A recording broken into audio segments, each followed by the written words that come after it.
Además de la novedad de la recuperación del espacio donde hace algunos años se desarrollaba el certamen en la plaza de Bispo Cesario, 2 casetas están reservadas por primera vez para que la Diputación Provincial y la Biblioteca Pública del Estado expongan sus publicaciones. El pregón corre a cargo este año de la escritora Teresa Moure. Se asumirmos o compromiso de nos internarmos nas librerías é para darlle sentido ao mundo da lectura.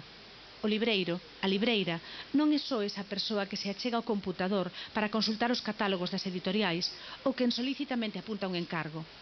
É un axente especializado en adiviñar se tal libro pode gustar ou non a tal cliente, pedíndolle opinións para avisar outras persoas con semellantes intereses, gustos ou ideoloxía. A libraría é ese espazo onde nos lembran que aquel título que outro día non estaba dispoñíbel hoxe está ali a agardar por nós. El próximo jueves, día 3 de junio, estará el escritor gallego Benigno Campos, que firmará los ejemplares de su libro A Cociña del Arpeiros, o también Mario Conde, que ofrecerá una charla el 5 de junio y firmará su libro titulado Memorias de un preso.